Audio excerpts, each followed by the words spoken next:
to ELA Grade 10 for the week of May 18th, Lesson 1. This lesson segment will walk you through the majority of Lesson 1 and give you a peek into Lesson 2. Today, you will analyze the transformation of Macbeth and Lady Macbeth in order to determine the degree of responsibility each character bears for Duncan's murder. Take a moment to think back to the first 6 scenes of Act 1 from Macbeth. You may have read the provided summaries of these scenes in previous lessons. Try to remember the major events and characters of those first 6 scenes. Today, we will take a look quickly at the very last scene of Act 1, which is Scene 7. In this scene, Macbeth tells Lady Macbeth that he has changed his mind about killing Duncan. Lady Macbeth is enraged by this because it suggests that Macbeth is less of a man. When Macbeth asks Lady Macbeth what will happen if they don't succeed with the murder, she reassures him they will not fail. So let's take a look at this brief summary of the end of Act 1, Scene 7, and consider what the bolded statement suggests about the traits associated with masculinity. Then she tells him her plan. While Duncan sleeps, she will give his chamberlains wine to make them drunk, and then she and Macbeth can slip in and murder Duncan. They will smear the blood of Duncan on the sleeping chamberlains to cast the guilt upon them.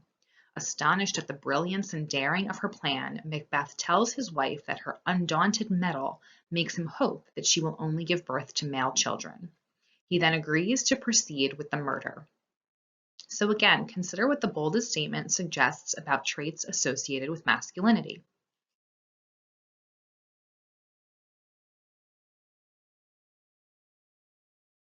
In order to complete this lesson successfully, you'll want to read the summary of scenes 1 through 4 of Act 2.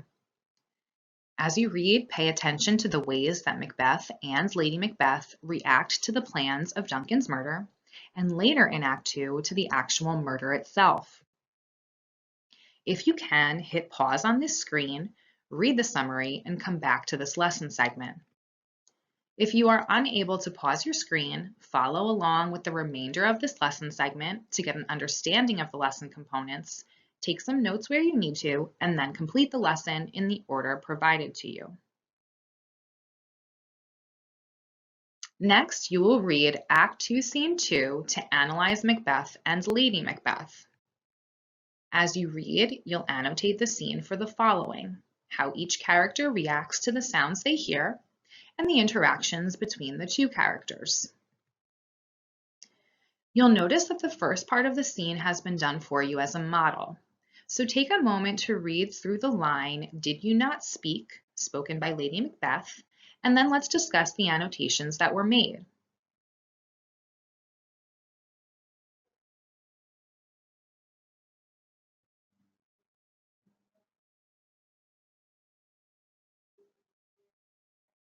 So if we take a look at the first part of the scene, we notice in line 3, Lady Macbeth hears the owl and the town crier.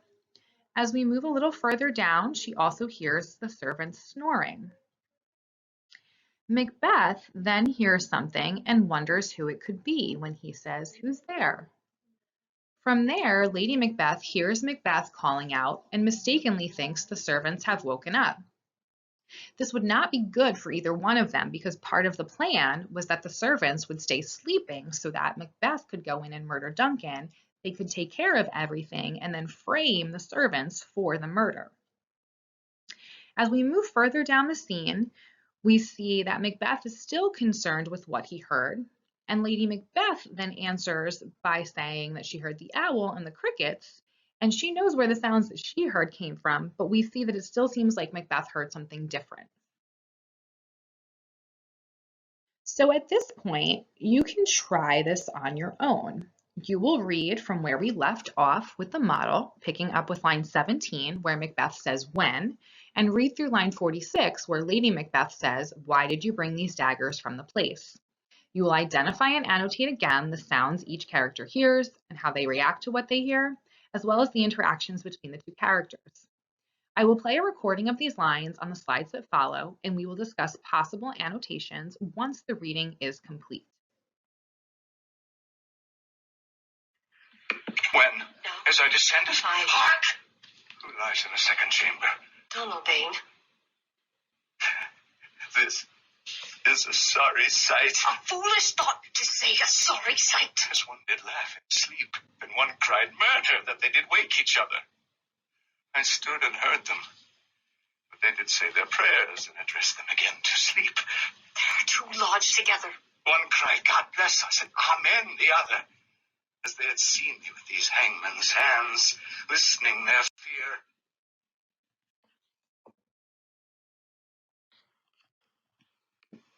I could not say Amen when they did say, God bless us. Consider it not so deeply. But wherefore could I not pronounce Amen? I had much need of blessing. Amen stuck in my throat. These deeds must not be thought after these ways, so it will make us mad. Methought I heard a voice cry, sleep no more. Macbeth does murder sleep. The innocent sleep. Sleep that knits up the raveled sleeve of care, the death of each day's life, sore labor's bath, balm of hurt minds, great nature's second course, chief nourisher in life's feast. What do you mean? Still it cried, sleep no more, to all the house. Glamis hath murdered sleep, and therefore Cawdor shall sleep no more. Macbeth shall sleep no more. Who was it that thus cried? Why, worthy Fane, you do unbend your noble strength to think so brain sickly of things. Go get some water and wash this filthy witness from your hand. Why did you bring these daggers from the place? So if we take a look at this scene and review some of what you may have annotated, you may have identified that Macbeth heard Malcolm and Donalbain cry out in their sleep. And you might think to yourself, does he truly hear them cry out murder, or is he haunted by what he has just done? So what inference can you make there? In line 25, we also learn that he imagines that even while sleeping, they could see his bloody hands. Again, we know that this could not be true. So what does that suggest about Macbeth's state of mind at this point in the scene? As we move further into this scene, you may have also identified that Macbeth thinks he hears a voice say, "Sleep no more, Macbeth does murder sleep." And if we take a look at our note in the text on the side, we see that sleep eases worries, relieves the ache of physical work, soothes the anxious, and nourishes like food. It's clear here that Macbeth is feeling anxious, that what he has just done is weighing heavily on his mind.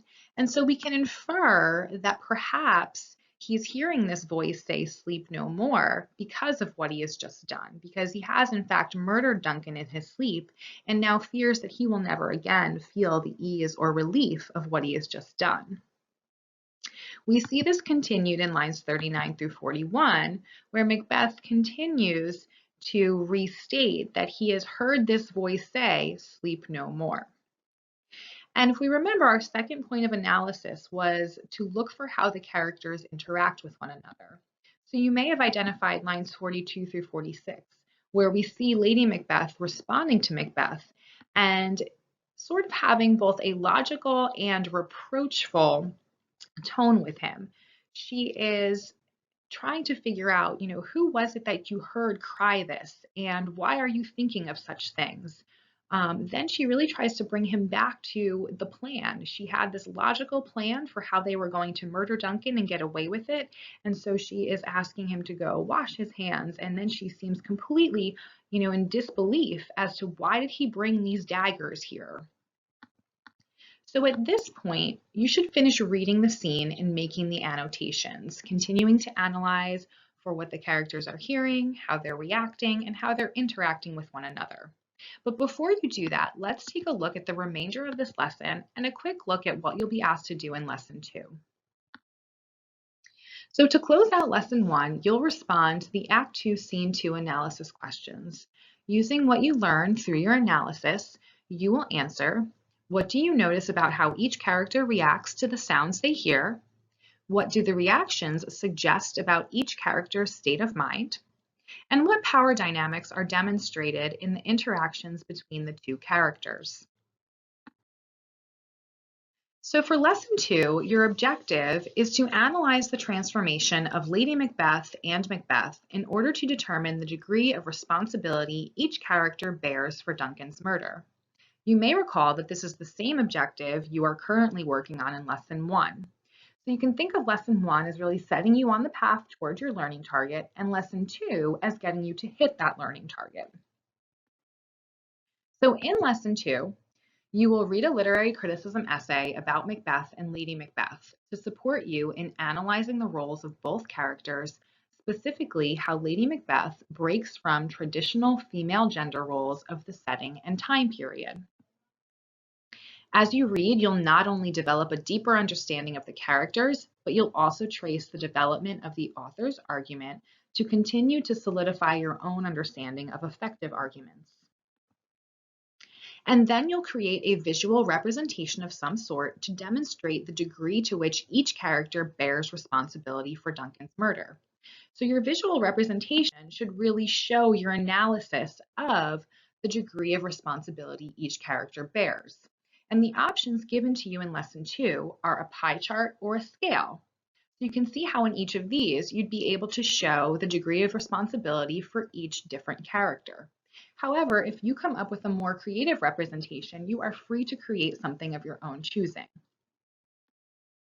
Finally, to hit your learning target for the objective that we mentioned, you will close out lesson 2 by composing a brief argument in which you assert which character, Macbeth or Lady Macbeth, is responsible or most responsible for the murder of Duncan.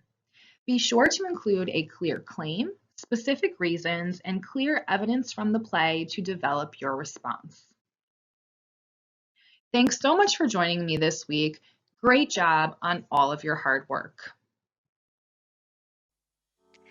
Hello and welcome to lessons 1 and 2 for the week of May 18th.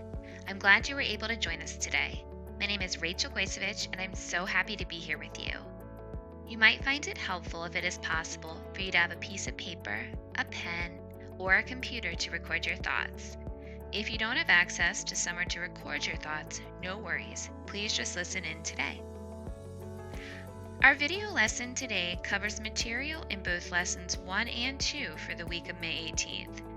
We are focusing on unpacking the revised AP Literature and Composition rubric, which you will use in both lessons. You will also analyze a sample response in preparation for your own review of sample responses in lesson 2. In lessons 1 and 2 for this week, we have 2 learning objectives. By the end of the lessons, you will evaluate sample AP Literature essays in order to determine a central idea and analyze how its development serves to create an effective response. Let's begin our lesson by thinking about elements of an effective essay about a literary work. What makes the essay effective? What do you need to include?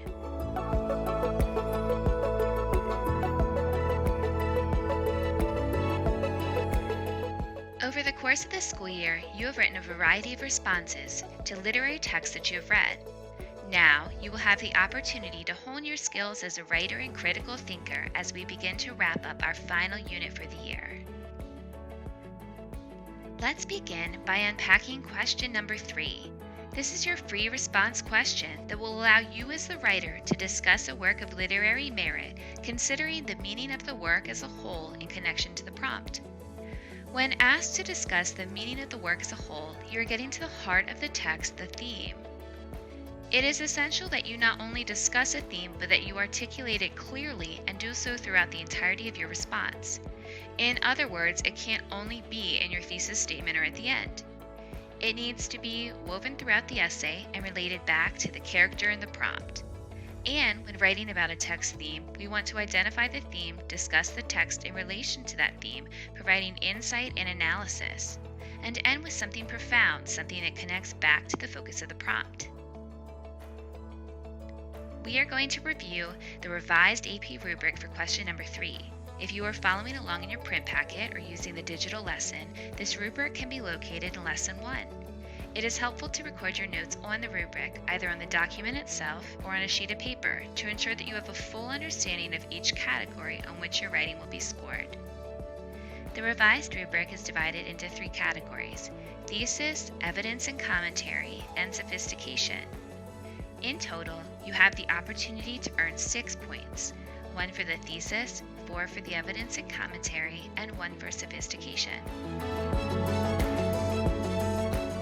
We are going to first examine Category A, which is the thesis. Skim the provided rubric.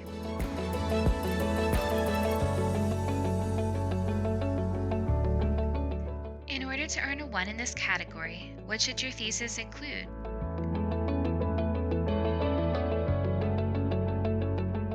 I hope you notice that the thesis needs to be defensible, meaning you will need to prove through evidence that your thesis holds truth to it. Your interpretation of the work is valid. Read the additional comments notes. What else do you notice about this category?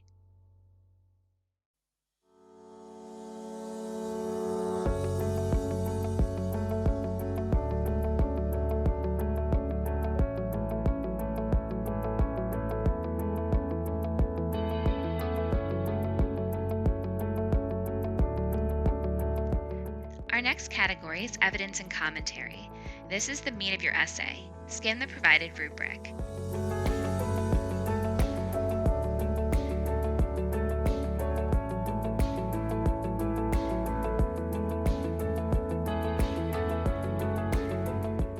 In order to receive the highest score, your evidence, which should be specific, develops your claim and establishes your line of reasoning.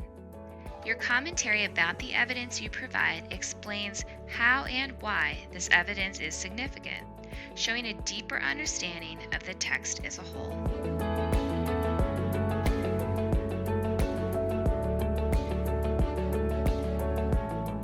Now let's talk about sophistication. What does that look like in writing? There are a variety of ways an essay demonstrates a level of sophistication. Your style, purposeful diction, sentence variety, establishing your voice as a writer.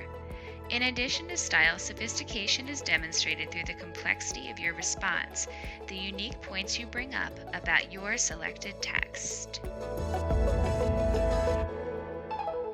To get a high-scoring essay in the 5 to 6 point range, you'll need to not only come up with an original and intriguing argument that you thoroughly support with textual evidence, but also stay focused, organized, and clear. It's a tall order, but I know you can do it. So let's take a look at a sample prompt and student example. For this section, it is helpful for you to have the rubric in front of you. You can find the rubric in Lesson 1 for this week in both the print and digital version. If you do not have access to the rubric and are able to rewind this video, take a minute to pause the video and review the rubric one more time. Go ahead and read the prompt from 2019. What were students being asked to know? What were students being asked to do?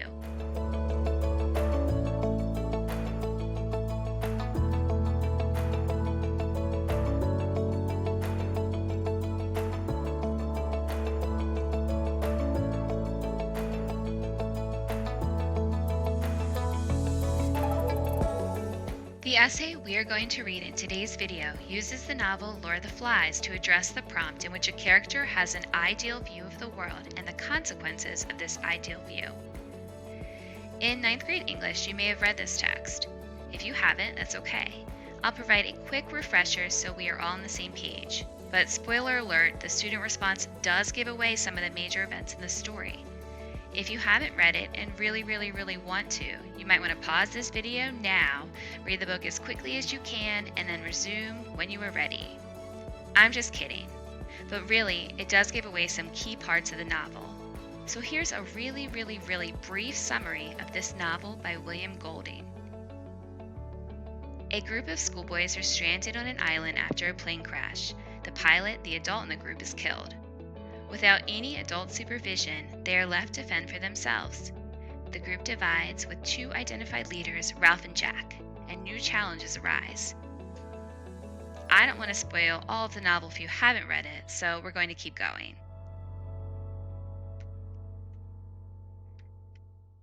Let's read the student's introduction. As we read, I'd like you to use the rubric for a thesis statement. What is the student's thesis? Based on the scoring criteria, what score would we give it and why?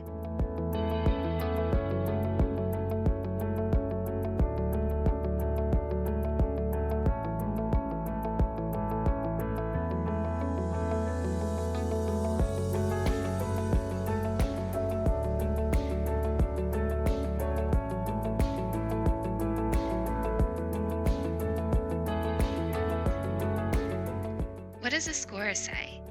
This defensible thesis earned a point for addressing the prompt, noting a character's idealism and the consequences, as well as for offering an interpretation of the work as a whole. Again, for question 3, you need to demonstrate your understanding of the bigger picture, the theme in the text.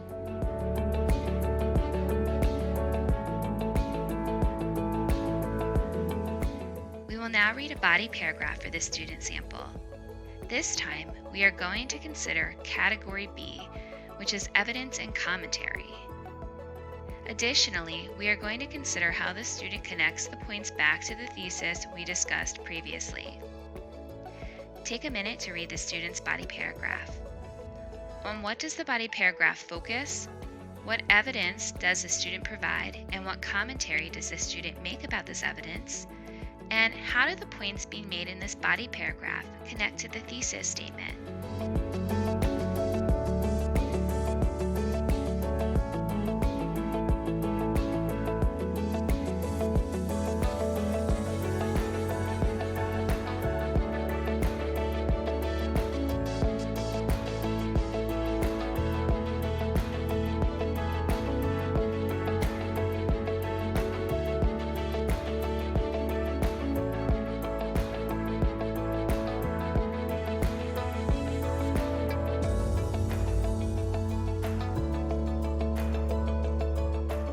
I noticed the writer's first body paragraph focuses on the beginning of the novel when the boys first arrive on the island.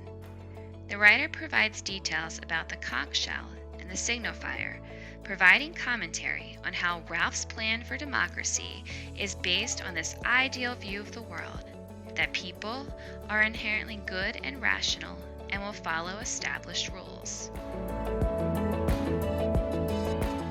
How does this help establish the writer's line of reasoning? I'd like you to read the next body paragraph. How does the writer develop the ideas revealed in body paragraph 1?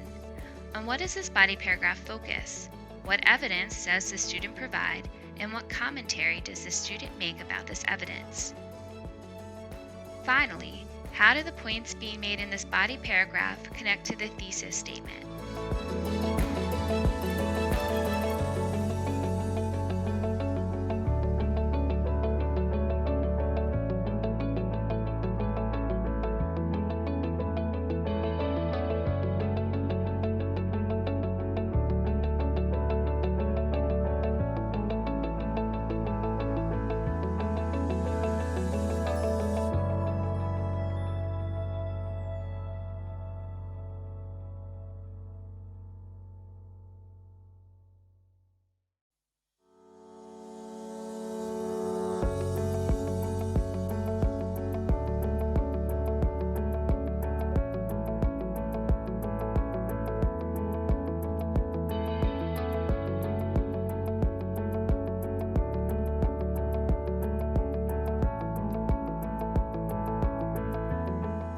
This brings us to the final body paragraph, the paragraph the writer uses to tie the other paragraphs together.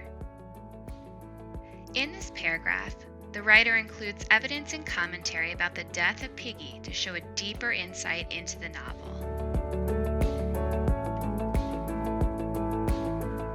And now the conclusion. How does the conclusion bring the essay full circle? How does the writer demonstrate an understanding of the novel as a whole? I'd like you to take a minute and read the conclusion and think about the 2 questions posted in this section.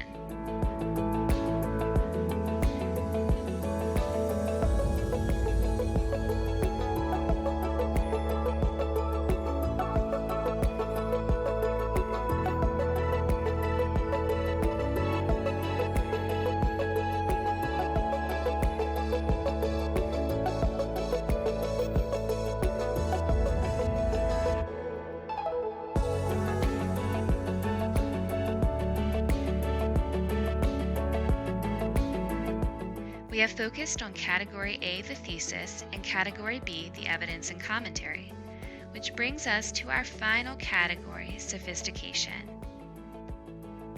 Read the scorer's comments for sophistication. What does it mean to have a sophisticated response?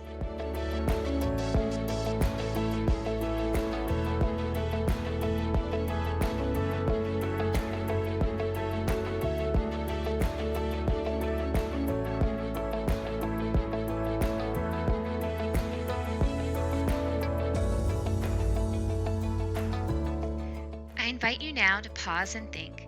This is your final unit for the school year. In thinking about all three categories, I'd like you to reflect and then set a personal writer's goal. What are your areas of strength and what are your areas of weakness when it comes to a defensible thesis, evidence and commentary, and sophistication?